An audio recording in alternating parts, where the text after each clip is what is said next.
Hello, everybody, and welcome to another episode of Project Shows of IGLUNA 2020 field campaign. I am Jesus Manuel Muñoz Tejeda. I'm a space technology advisor and systems engineer for IGLUNA ESA Lab activity. And today I have with me P11 Celestial, which is going to have something very interesting to tell us because they have worked very, very hard during this year to revolutionate space communications and especially developing a system to revolutionate how is going to be the space communications in the moon. I have been with the project during the last half an hour, and they have everything ready to put forward an excellent project show. So P11, the floor is yours. Good luck. Hi, everyone. Thank you, Jesus, for giving us the mic.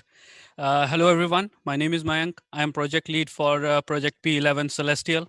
We are a team of 6 students from Technical University Berlin, representing Masters in Space Engineering Department. And in this IGLUNA event, we are contributing with antennas and communication system. So basically, we are responsible for providing a wireless link to this lunar habitat demonstrator. So what we have for you, let's see on the presentation. So today the presentation is segregated into 2 main sections. First, I will give you an overview of the project requirements, and second part mostly concerns with the live demonstration. And let's start with who we are first. So we started this project 2 years ago with a vision to actually enable lunar missions for small satellites as small as CubeSats, so that even students like us could do a moon mission. And for this, we came with a project where we had a vision to deploy a lunar relay constellation.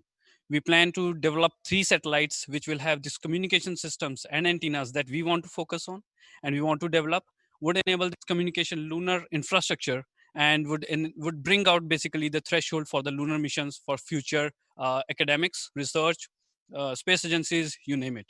And for this, we also worked out on our own link budgets, where we estimated what kind of ground stations we will need, the antenna, the dimensions, and everything. So all of this has been worked out, and this is our vision that we want to achieve in the next decade. The problem statement. Now we do not develop satellites. We focus on development of communication systems and antennas, which would be the core of this constellation that will go to the moon. The problem actually lies with the communication system in our view is that they are hardwired, which means once you deploy the satellite, it is responsible for functioning only at that frequency with that system and signal processing schemes, which means you cannot reuse it for another mission, and you have to deploy and launch a different satellite for any other mission. Now we want to enable satellite reusability. We think after reusing rockets, now is the time to reuse satellites, where we are answering one core problem of this satellite reusability problem.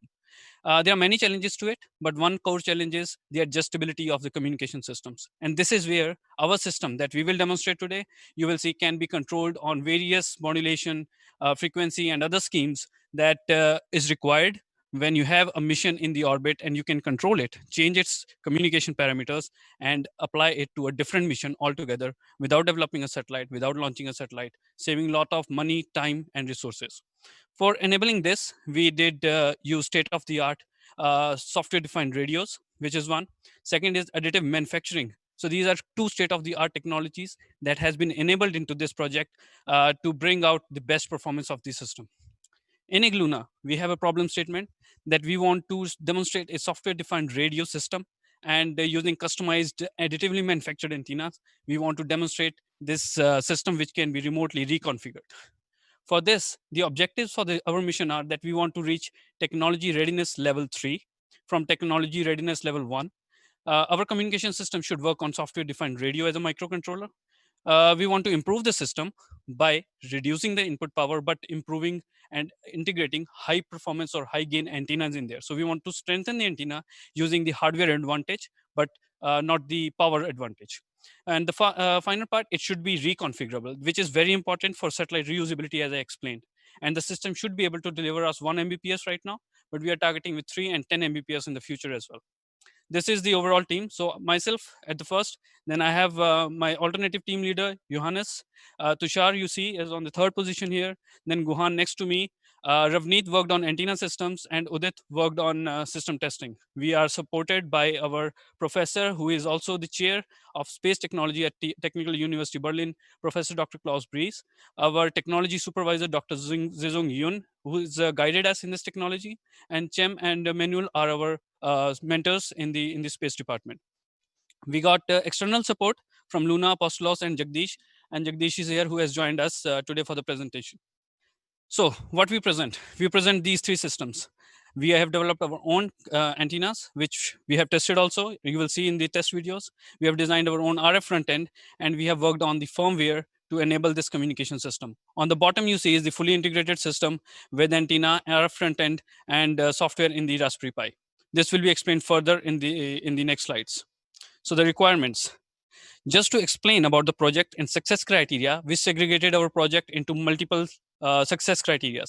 First of all, the antenna design and simulation and testing constitutes for 15% of success of the project, which has been achieved very well. You will see in the next slides. Designing of the RF front end, integrating and testing the hardware altogether constitutes another 35% of success criteria. This is also video recorded, and you will see in the test videos today. Then we designed our own firmware, and we tested the fully integrated system with hardware and firmware together. This constitutes another additional 30% of the success criteria. So overall, when I stand here with my team, we have achieved 70% of the success criteria. And now today, when we do the demonstration, and you will see that we control the system, this will be our last 30%, and we will achieve our 100% success criteria. Fingers crossed, right? All right. Then overall project requirements, what are we targeting and what we achieved, we highlighted in this slide for you. We wanted to go with communication system, which is highlighted on the left-hand side of the slide. And here we were able to do a communication system on two different frequencies, 2360, 2361, which will be shifted in the test and using different modulation schemes. So yes, we were able to achieve these two parameters. Frequency regulation was achieved, and both the frequencies are in S parameters. So we are able to demonstrate using a software-defined radio, a remotely configured system. On the antenna side, we designed our own patch antenna. We manufactured it. It is with 1U form factor. So 98 mm by 98 is the maximum size of the antenna. And still, this also works on two different frequencies. So it's dual frequency antenna. And it has a weight of 100 grams only. And the gain is 7.4. Although we wanted to go with additive manufacturing, because of the lockdowns and other challenges, we could not go for additive manufacturing. Using conventional manufacturing methods, also we were able to achieve the required 7 gain. So we have successfully achieved all our requirements as far as the main requirements of the projects are concerned. Now we go to the project show. In the project show, we have highlighted what we designed, what we took off the shelf, and what is basically our contribution to the project. On the left-hand side, we have segregated the four subsystems of the communication system as far as hardware is concerned. We took off the shelf a software-defined radio and a Raspberry Pi, and we have integrated this to our in-house developed antennas and communication RF front end. And together, this makes the entire hardware. So we will test antenna and RF front end today. On the right-hand side is the software that we designed ourselves, and my team over here designed this using digital components, which can be reconfigured using modulation schemes, filters, signal formatting schemes, and various other lot of coding that went behind this to actually enable this firmware and do reconfigurations. Now I will hand over this presentation to my external support, Jagdish, who will explain about the antennas and its test demonstration. Jagdish. Thank you, Mayank. Hello, everyone. Here in the current illustrated slide, we would like to introduce our state-of-the-art antenna, one of the key element of the project. On the left-hand side is the graphs which were obtained from software simulation. The red graph is the graph that was obtained from software simulation, and the center one green graph is from the spectrum analysis. The test apparatus was supplied from our partner company, Rode and Schwartz, and the system was so agile and so robust. It delivered the exact parameters that we pretended to have from it. The system configuration is about 98 to 98 millimeters in dimension, which is most suitable for small satellites, and the thickness is around 5 millimeters, and which makes it very robust and yet lightweight. Um, in the next, I would like to we can see the short clipping of the test demonstration of the antenna.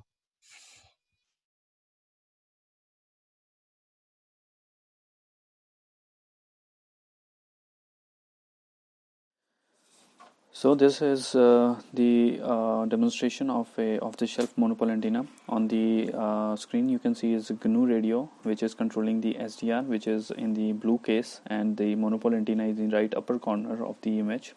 The lower screen is FPC 1500 spectrum analyzer from Rode and Schwartz, which is recording the signal which is being received from this transmission section. Now it is no signal is being transmitted, but now you will see there is a drop, and this means the signal has been started. On the upper screen you can see the waveform, and the signal strength is basically 10 dBm, and is being received at the spectrum analyzer. This is the demonstration of a patch antenna. The setup is still the same. The upper screen is basically the transmission end, and it is FPC 1500 Rode and Schwartz spectrum analyzer, which is receiving end. There is a monopole antenna on the receiving end, and the patch antenna, which is first prototype of Celestial, is being used to transmit the signal from the transmission end. The SDR is connected. You can see the blinking light, and now the transmission has begun, and you just saw the drop in the signal strength. Since this is a directional antenna, the direction matters, and if we start rotating these directions slowly, as you will see, the signal will start dropping in its strength. Right now it is minus 52 dBm strength, and now the signal is being rotated, the antenna is being rotated, and you will see the signal strength is started increasing 52, 55, 57. This shows how directivity of the antenna is affecting. Thank you, Jagdish, for explaining us about the antenna subsystem. And now I'll be explaining about the RF front end that is in-house developed for the IGLUNA project. Here you can see on the screen, we have the top view and the bottom view of the subsystem. The basics of this comes from the link budget that we have developed in the team. And all the parameters were then selected, such as the frequencies and the gain for each and every component was selected. And on the basis of those components, we have finalized the filters, the attenuators, and the other LNAs which are required for delivering the input and the output signal. And here we have a soldered PCB which has two different sections, which the above one is the transmission and the lower one is for the reception. And and after this, I'll be explaining about the test bed demonstration over there. In the video, you will be having a look on the system setup, where we have a ground station, or we can say the laptop, which is acting as a ground station. And on the hardware side, we have installed a Lime SDR with this RF front end and an antenna, which will be responsible for transmitting a signal. And on the other side, we have a spectrum analyzer from Rode and Schwartz, which will be receiving the signal. So basically, when the video starts, you will be seeing that there is a noise floor, and there is no particular gain. And as soon as the transmission starts, you can easily see that there is a change from the different values. And have explaining everything, let's watch the other video so that you can be more aware of what I have right now explained.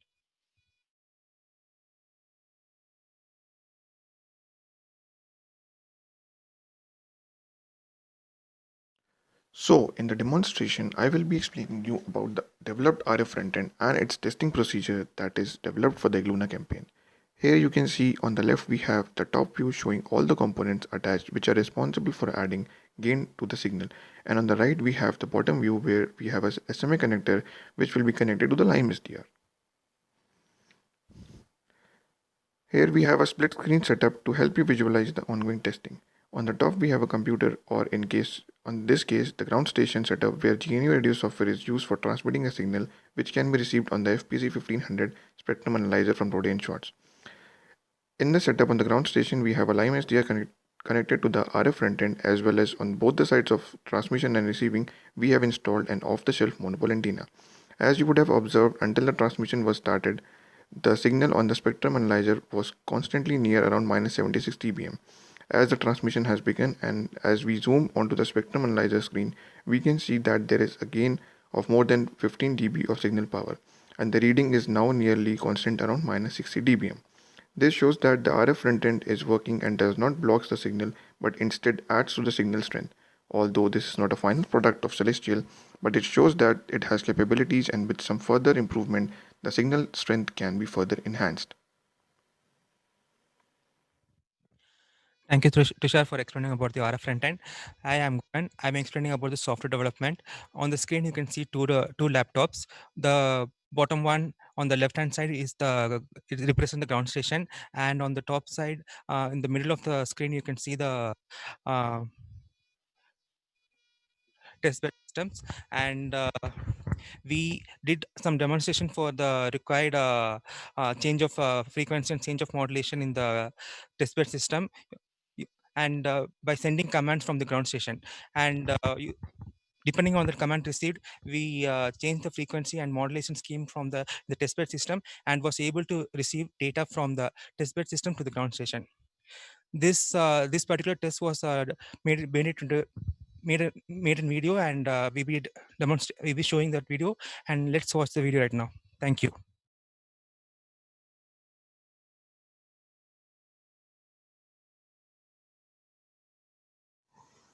So this is the image of the laptop that represents the ground station. It has Lime SDR with two off-the-shelf monopole antenna attached to it. This is the image of the laptop that represents the testbed system. It has the same setup and configuration as the ground station laptop. Now we have the testbed system on the top and the ground station on the bottom. In the ground station, we can see certain files which are empty, where we'll be getting data from the testbed system. Now we'll be starting the testbed system. Once the testbed system is started, it will go on automation mode. All the tasks will be performed automatically. Now the testbed system has started. Now it's going on the receiving mode to receive data from the ground station. Now we have just transmitted a command from the ground station to the testbed system. As you can see, it received a command 1. So it stopped the receiving mode and will be transmitting a data in 20 seconds. So meanwhile, we are preparing our ground station to receive the data.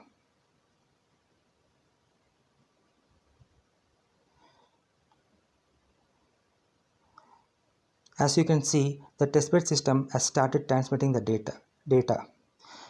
Now this data is been sent using OFDM channeling and at the frequency of 2360. And the modulation scheme which is used for this data transmission is QPSK.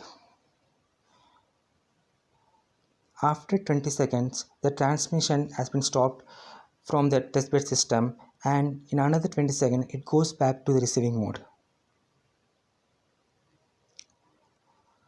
Meanwhile, we have prepared our ground station to send the next command to the testbed system.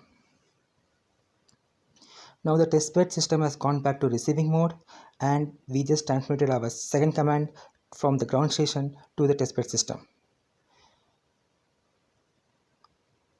Now the testbed system has received the command 2, so it stopped the receiving mode and going back to transmission mode. So we are preparing our ground station to receive this data.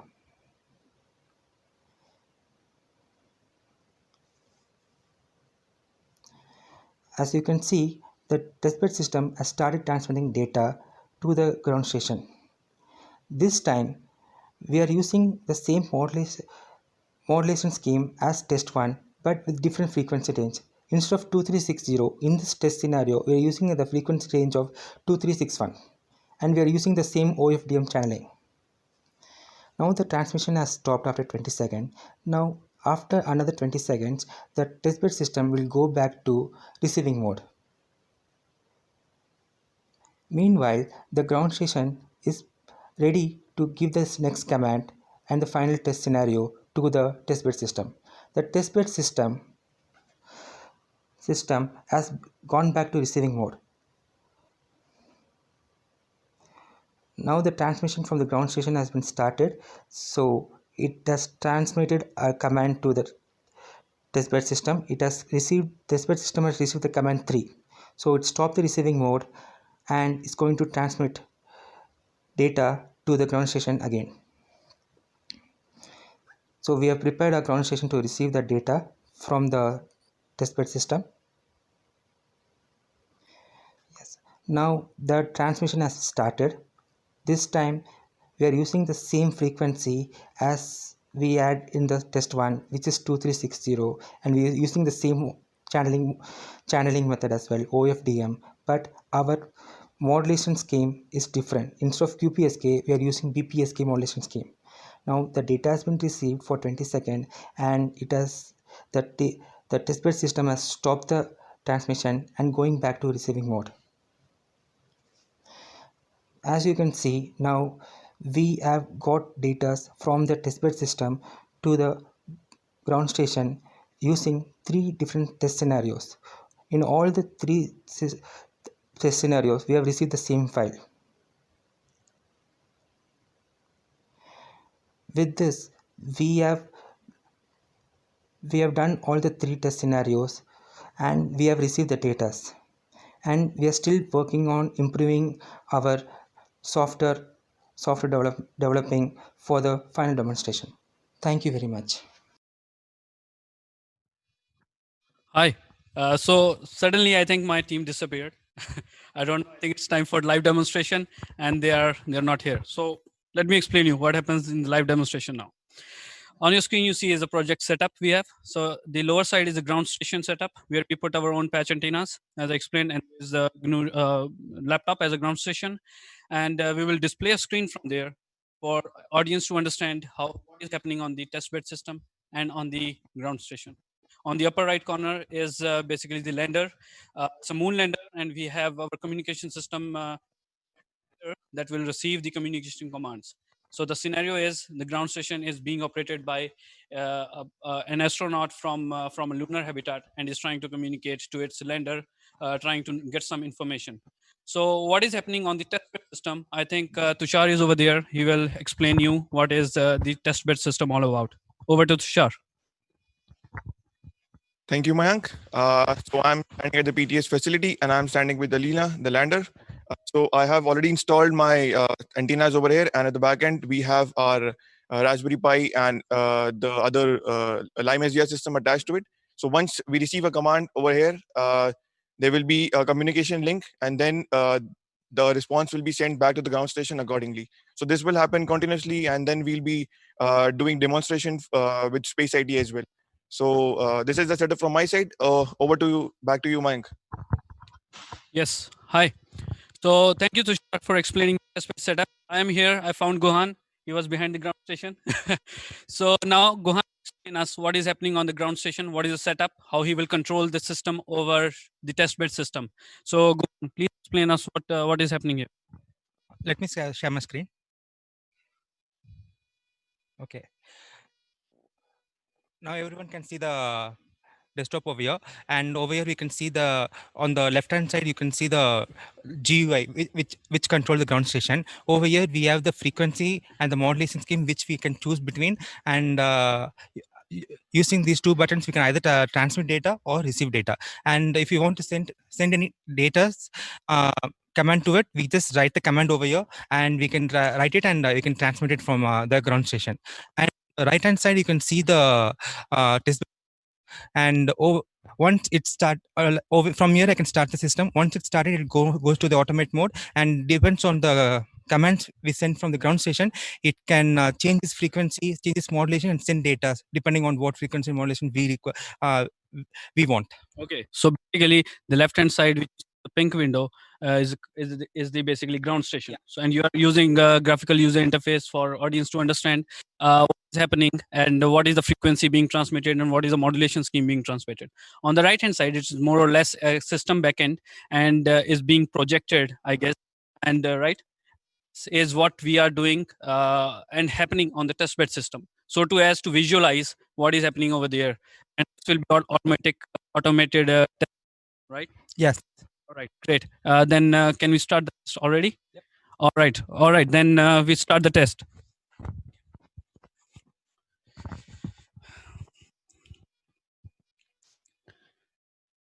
Okay, so now you see the system on the testbed setup has come to the receiving mode and is expecting a command need to be delivered from the ground station.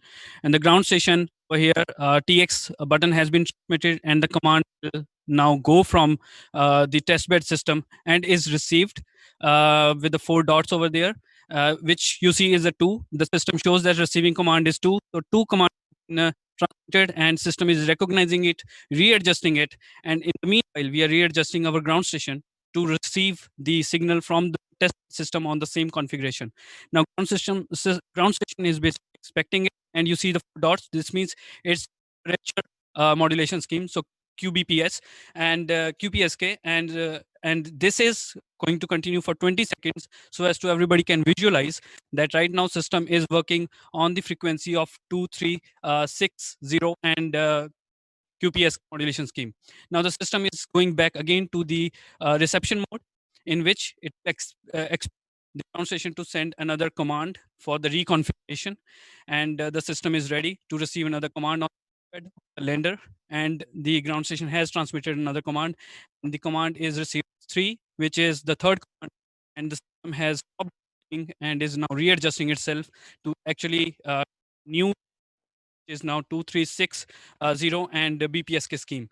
And now the system on the test bed, the right hand side, is transmitting, and the ground station is ready to receive. Now, since this is BPSK, it is binary, so 2 dots are visible, and the modulation scheme has been updated, which means that we were able to reconfigure the system remotely without changing any hardware on it to a new modulation scheme. And this is one parameter of readjustment. Now, the ground station will send another command, and the system on the test bed comes to another reception mode, expecting a new command that needs to be delivered. So you will see the graphs appearing on the right hand side. So here, and system, and right now all this is noise, but now since the command is delivered, you will see system showing that command received 0. So 0 command is gone, and we are resetting the ground station to now 2361 and BPSK. So modulation scheme and the frequency both are changed in this command, and this is where you will see that we were able to change multiple parameters in one command as well. So system is highly reconfigurable, and we are receiving the same data as well. So system got reconfigured in this meantime, and we were able to change the setting on the ground station to receive this command. Now, these are the type of changes that we expect from the future communication systems, both for space applications and for deep space applications, which do not need hardware changes, but which can be reconfigured, robust system, and can adjust with the operation modes that are being created over there.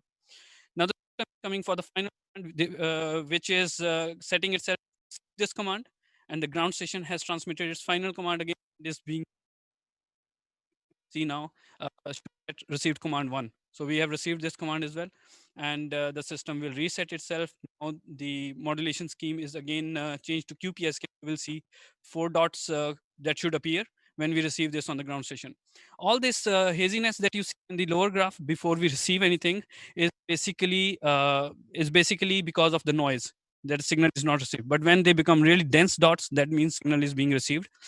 Or when it's SK, 2 it's BPSK. There are many modulation schemes. This can even 16, 64, whatever. But right now, this is just 2 that we wanted to demonstrate only. So we were able to demonstrate, and it's a successful demonstration. Let's move up. So project is now more than 70% successful. Okay, then now we will go to our collaboration demonstration. Here we have Mr. Laurie Kimmel from Space IT CTO, who is sitting in Estonia here, and I will hand over to explain about his participation in the project and what is the collaboration that is about to happen. So, Laurie, over to you, please. Hello, everyone. I'm Lauri Kimmel from SpaceIt, and now I will demonstrate to you how we receive live data from testbed.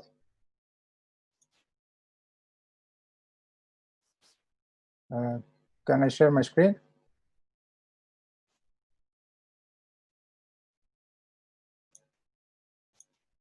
Thank you very much. This is our cloud-based mission control system, and this is the dashboard we created for the testbed.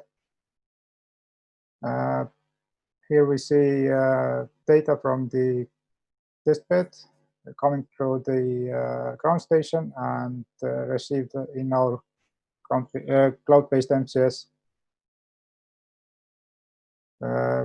Next, I'll show you the raw data which we are receiving. And lastly, I'd like to show you how this data is actually changing over the time. So as you can see, it has been quite stable, but there are some spikes and gaps here and there. So to conclude my part, I'd like to say it has been great pleasure to work with Celestial and the IGLUNA team, and thank you for the opportunity. Space it over and out. Laurie, can you please just go back to the time schedules? I just to highlight that how these time schedules are changing over that is received, which you were just showing previously.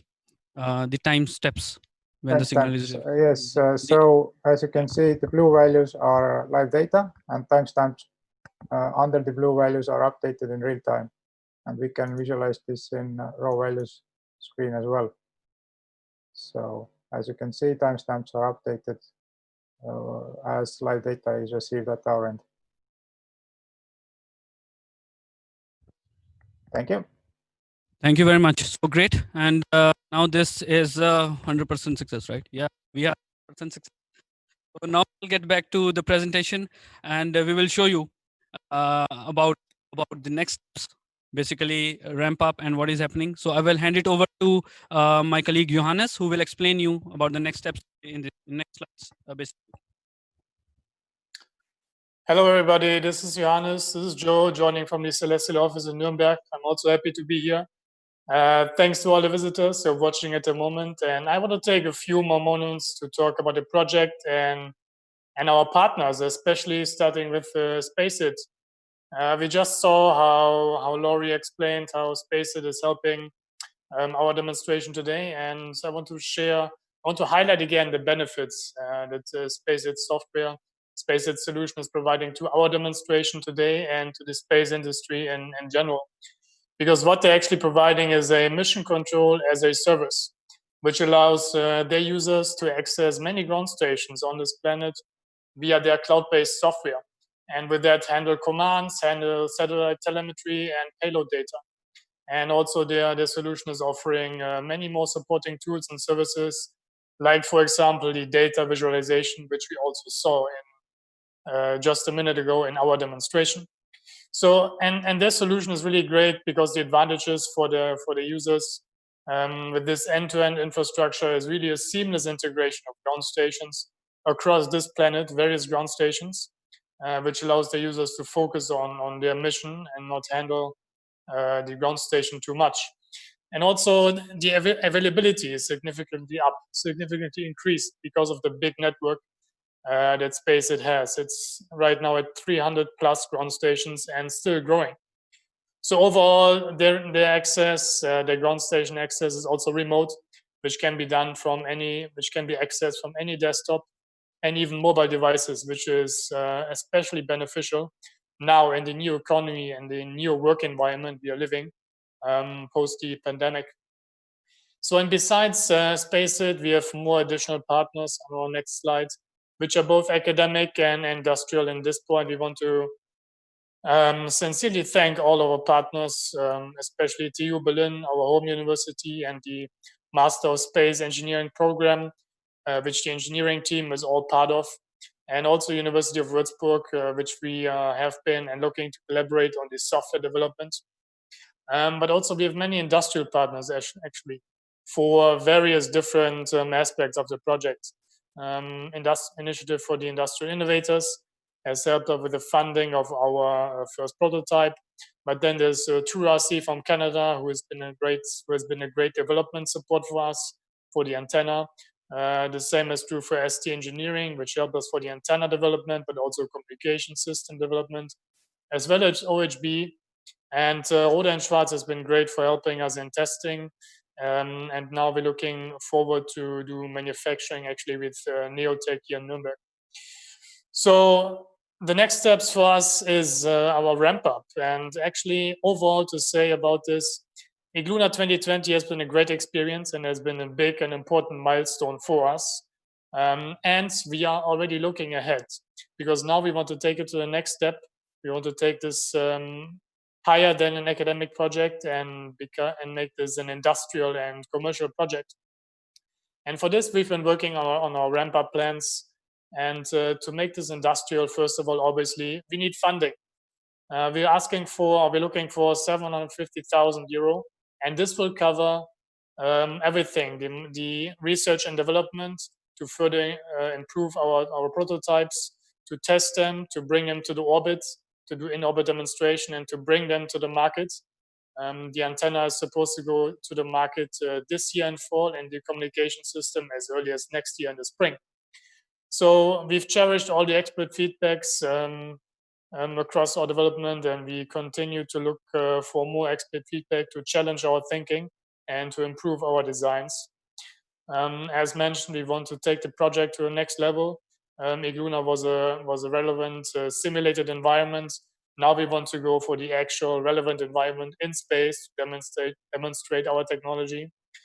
We mentioned our partners, and this has been a great help for us, and we hope we can keep those partners and now convert them to industrial partnerships looking forward. And also facilities will be important for us looking ahead. So finally, I want to say a few things for the in-orbit demonstration. We're looking to do this year for the antenna, next year for the communication system, and as also mentioned, the product launch for both systems this and next year. And finally, we will also be part of IGLUNA 2020. We've been robbed this year of the physical field campaign, unfortunately, but next year we hope everything will be physical and we actually can go to the Alps in Switzerland. And Celestial will be there doing a space communication workshop for all the participants. So that's it from my side. Thank you for all the visitors, and back to you, Mayank. Thank you very much, Joe. Was very insightful. So now I would just go to basically my second last slide. What were the lessons learned? In every project, there are lessons learned. One of the biggest lessons came to us was with documentation. Documentation basically cleared us. The documentations were done with ECSS standards, and this cleared us a lot of things about the project that were very minute, but very critical and could be easily ignored. So documentation is always important. This is what we also convey to the future IGLUNA teams and to the other project teams who are watching us. Please stay focused on documentation, presentation, and reports.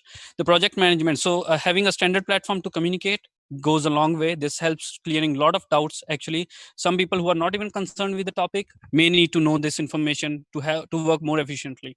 And one of the biggest learning was with Swiss Space Center. We were very open, we were very vocal about our challenges, and on the same time we were very proactive on solving them by ourselves, and getting help from Swiss Space Center actually sorted out a lot of big things for us. For example, we were about talking to Baycom to acquiring the frequencies in Switzerland which we want to communicate on. This is where this help comes. So be vocal about your challenges and the problems that you face. Don't try to face them alone. And with the project team, when you have the neighboring project teams, this is to support you. It's not a competition. You need to focus on read their documentation, try to analyze their requirements and objectives, and maybe you can help them achieve them. Go for collaborations. This is what we did. This is why we have now Space IT working with us in collaboration, and we were able to demonstrate an inter-collaboration live demonstration, which is also very, very challenging. So be open to ideas and try to explore more. And just one more thing, this is also our one last big announcement that we want to make. So we have registered ourselves now as an official company. So we are Celestial Space Technologies GmbH on this. Yeah, so so we are a company now, and this is our official website. Please visit us. It's still in making, but there are some information that you can already find, especially the contact information. I also want to briefly go over a little bit 3 or 4 very key milestones that happened to our journey right now. So we started in 2018 in a hackathon.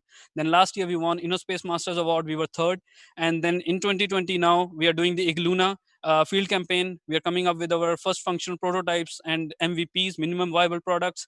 And 2 months ago, we got selected into ESA BIC officially, and we have registered ourselves as a company. Now we are Celestial, and we are moving very fast towards the moon. This is our contact details, and thank you. And now we are open for the questions from the audience. Thank you very much.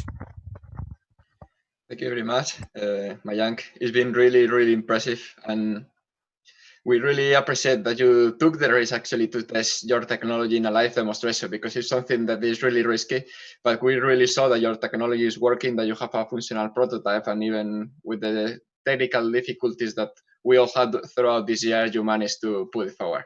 So hats off, congratulations. It's been amazing, and I've seen that the audience is actually congratulating you from their side as well. So yeah, it's been fantastic. And now I'm gonna start making the Q&A. And going through all the comments, I have separated into some more technical questions that I will start asking to you, and then we will go a little bit to the business side, if this is all right from your side. So the first one I came up with is about your system itself. What is your system different from the actual state of the art of those kind of space communication systems? You talk about additive manufacturing, you talk about frequency regulation. So if somebody wants to take your technology, what will be the headline that you will say to them in order to purchase this and not the competence that is you are competing with? Yes, thank you for the question. I think this question is very important to highlight here. When we are developing this technology, there are few USPs, few unique points that we wanted to design about this. So I will start with the antennas first. The antennas that we are currently manufacturing or we are currently designing, they are designed to work over multiple frequencies, not just one frequency. So it's multiple frequency antenna that we are focusing on, not just having large bandwidth, but multiple frequencies itself, and then having large bandwidth to these frequencies. So this is one unique thing which I haven't come across in a lot of products already available online, even off the shelf. So this is a big advantage where I say satellite reusability is required, because if you have an antenna that complements these all the frequencies, you are basically able to then communicate using the same antenna. Antenna is also very important part for answering the communication reusability question, because if your communication system can withstand these multiple frequencies but your antenna cannot, basically it's a full stop. You cannot go beyond that, and your technology is of no importance to the project for reusability. So antenna is supporting our entire vision in this way, that it can be reconfigured. In the further steps, we also want to take this to next steps, which is array or flat panel antennas. This will be where we can actually go to the moon, and in the moon we don't need satellites that has this rotors, to rotate antennas. We need stable antennas who can steer beam their communication signals, and this is where these antennas who can work on multiple frequencies, can do beam steering, will come in very handy, because your satellite will not have any jerks or mechanical systems moving in there, and your satellite will be very stable, your rovers will be stable, your landers will be stable. So this is a huge advantage that will go a long way for moon projects, for space projects, for all these satellites that we are designing. Coming to our communication system, it is software defined radio. There are many systems. There are few systems that we outlined, they're available already. But in this part also, we are designing the system that actually goes into next step, where it will have multiple channeling, which means that our system would be able to communicate to multiple projects at the same time on different processing schemes. This will be very unique, especially for a relay satellite that we are trying to plan, because then relay satellite could communicate to rover, to lander, and to an orbiter on the moon at the same time, using different modulation scheme, different frequency schemes. So the same satellite is working with everybody on their customized requirement and providing the best quality service to these missions. Yeah. Absolutely. That would be the answer. Yeah. Absolutely. Thank you very much, Mayank. And actually, we can see that your technology is actually game-changing for the space communications. I had just a small comment. When you were talking about the different frequencies and the different bandwidth that you want to tell and you want to implement, can you put some numbers already? How many frequencies can we choose from? How big is the bandwidth you are aiming for? Yeah. So right now with our antenna, I would say we are targeting already 300 plus megahertz that we should be able to deliver, which is the highest I have ever seen in studying all these antennas. Secondly, the frequencies. So frequency will not have a range. Basically, from 2 to 3 gigahertz, you can switch. We will try to provide a range in which you can work, and the limitation factor would be the antenna can work on all these frequencies, but it will still have very key frequencies that it work with maximum efficiency without having back current coming to the system and destroying it. So this will be the limiting factor, antenna. But on the other side, the communication system right now, what we have can already work till 5 gigahertz from the off-the-shelf that we took, and we can reconfigure this to any frequency while designing the firmware. So this again comes back to the firmware part, and communication system does not have limitation on this, but the antennas will have some kind of limitations on this. Yeah. Thank you very much, Mayank. Glad to hear those great news. Actually, I'm very happy to say that your system is flexible, that can be optimized to different frequencies. Your bandwidth is really, really impressive. You were also talking about the differences in the type of antennas that you want to implement, that you were aiming for a different time afterwards. But right now you have a patch antenna. So why did you choose a patch antenna, not any other kind of antenna? The question comes from the audience. All right. So why patch antenna? Yeah, it's a good question. Actually, we also plan to have helix antenna, other antennas. We were very ambitious, but then we came to senses. Now the patch antenna. Why patch antenna out of all? So the patch antenna, two reasons. First of all, we started that we wanted to have enable academic missions, which are CubeSat missions. And these CubeSat missions generally go with patch antennas because they work on this S-band frequency range very good. And it's easy to implement in the CubeSat than helix antenna and any other kind of antenna. So this was one reason to select the patch antenna. Secondly, as I said, we are envisioning flat panel array antennas. And in this flat panel array antenna, patch antenna would be one element that can be repeated for a number of times in an array to make this flat panel array antennas. And this is where we want to go with the patch antenna. Right now, the patch antenna that you see is one element that we are perfecting it on its frequency, on its performance. And then this will be repeated on a bigger, large scale panel that we are able to give very optimum performance in the patch antennas or flat panel array antennas. And antennas do not just have application only in space.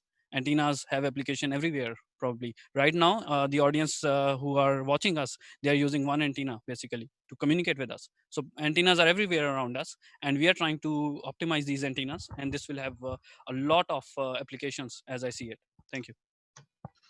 Yes, absolutely. And actually, from the audience, I had a funny question that they are asking about some of the applications of your system. And you're telling me you can run Crisis. Crisis is a video game.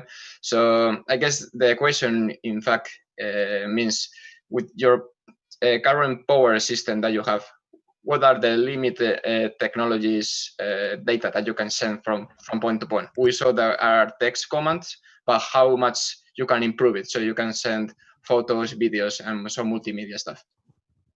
So if you talk about the antennas, the limitation comes from the bandwidth. The more the bandwidth, the more is the throughput of the antenna, and the better you can transmit.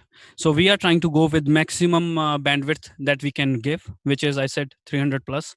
We already have achieved this in one of our designs, and we are improving this. So it also depends on the materials that we work on and the designs we design. So we are also trying to go into the material sections. We don't want to use the traditional materials that are being used already. We want to do our own R&D in the materials for antennas, and we want to manufacture these. But answering your question, for gaming industry and for having these antennas working with high throughput videos, live videos, or real time, I think there will come the question with we can achieve this having a panel. For example, 4 array antenna. We don't use one antenna. We use 4 antennas altogether. This will exponentially enhance the bandwidth. It will exponentially enhance the frequencies and the throughput of the antenna. The antennas are generally very much improved when you have multiple arrays in there. This is the advantage of using array antenna, because you have multiple antennas looking at it. And this is where we will target. So we want to target, or when we target, for example, gaming industry, or so to say, a project with real-time communications, we will then actually go into this direction, these array antennas with 4, 6, 8, 12 elements, and then making it high throughput antennas as required by the project or by the customers, for example. Absolutely, absolutely. And I think this is a very good point to go to the business section, that now that you were talking about different applications that we can actually use nowadays. So your system is actually aiming for a moon constellation, but right now, as there is no business on the moon, I guess you want to focus on an Earth application. So I guess it's a very good time to tell now what are the benefits that Celestial can provide to the Earth business. Yeah, for Earth business, actually, we were asked the question many times, actually, and we were also told that you should focus on the already existing market. Moon market does not exist yet, and you should focus on the existing market, which is space market. And yes, we have solutions for this. And this is what I also highlighted in one of our slide, that already existing systems are mostly hardwired, especially for this system.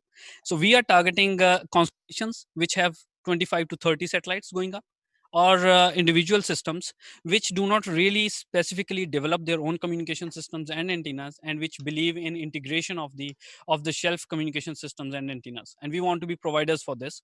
There are many constellations going up there, smaller ones for different applications. For example, there are constellation from Switzerland itself, and you from Swiss Space Center will know it better. There is Astrocast, which is going up there with and Clean Space is going up there with constellations. So there are many constellations coming up, and we are targeting this kind of customers who will have these small satellites, not large in number, but yet they need high performance in these small sector. So this is one sector that is in our view, and we are going for it right now. But coming to other applications, these antennas will have applications, for example, in IoT. IoT is already big, and people are looking for these communication devices and antennas in IoT. And this would be our another application sector, which is non-space sector, and we will target this. We are also envisioning moving into and applying these antennas into logistics, for example, which needs regular monitoring of the transportation, seaways and roadways and airways logistics, where they want to target and want to, customers want to know where their shipment is right now, and it's in the sea somewhere, and they want to locate where they are. And these kind of antennas would go a long way for logistics as well. So there are many areas, space and non-space, for antennas and for the communication system, that we can target. Even, for example, the space tourism, or so to say the civil tourism or aircrafts which are going, where people have the problem of getting Wi-Fi on the airplane. We can put this system which can connect to these mega constellations from SpaceX, or for one whichever goes first, and our system and patch antennas can connect to these mega constellation and provide a Wi-Fi to these civil aircrafts and passengers and tourists going in these flights. This is also big market. This can be targeted very easily with the system we are developing. Yeah. Absolutely, and we can see that you have a very clear business model for your technology, which is something very, very important when you are starting your own business. And we are very happy from the IGLUNA side that we help you out to develop your technology and make it a startup. So congratulations. And I have people asking already from the audience if your technology has a price. Have you settled a cost for your technology? Can you tell us more about that?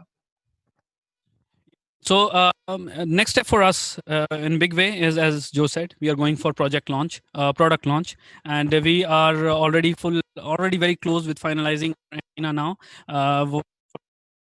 Patch antenna offering maximum bandwidth and other various parameters. And we will be launching this targeted September this year, and then we are targeting a moon mission by the end of this year for this patch antenna. With communication system, this is our first function prototype has come into picture. So this is probably TRL level 2. One would take another a year and a half to actually get into the testing phase of a full scale communication system. And we are looking that we are able to launch this next year into the orbit and already put these products in the market. So these are two big things going up for us now. And as I said, we want to move ahead into array antennas. This is also a big market for us. We on the side will look for IoT applications and other applications that we want to do. But as far as technology is concerned, the big thing for us is launching a product this year and the communication system next year. Yeah. Added to the Mayank's answer, we are also looking for R&D in additive manufacturing, advanced functional materials, and which makes the system more lightweight and much more stronger to withstand higher temperatures, vibrations, and much more to face much more harsh environment where the antennas can be used, and also where the space is limited and we need to use more power for the transmission of signals. We can still yeah, adjust the antennas which we are already having, because we have already seen pretty good results from the first iteration itself. So we'll be coming up with new iterations with much more advanced material and less cost. Just one more thing to add over here. We are also working on the antenna enhancement technique by going into deep research for this, as well as like implementing different circuits. Let's say I'll just give you a few examples. Let's say short circuiting the ground plane with the patch, and different other parameters can be implemented applying a capacitance circuit, applying a resistance circuit, so that the antenna performance is enhanced, and we don't have to go much with the bigger antennas. We can also have smaller antennas, and with these enhancement techniques, we can also improve the quality of service. Yeah, thank you. Absolutely, thank you very much. It's been a really, really complete answer. And we really hope to see your technology in the market in the short future. I have with me 4 more minutes, so I'm going to target the last 2 questions of today. The first one, I think it will be more target for the general public, just to have a headline of your technology, because they are asking if you, for example, can have a lunar GPS system with your technology.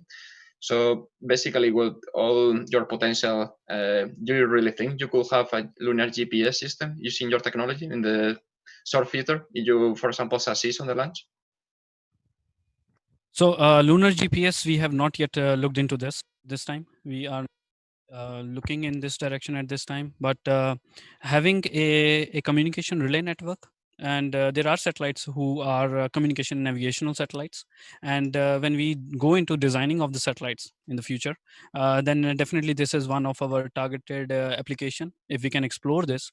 But for now, I would just say we have not yet looked into this, but this I don't expect it to be very different than what we already.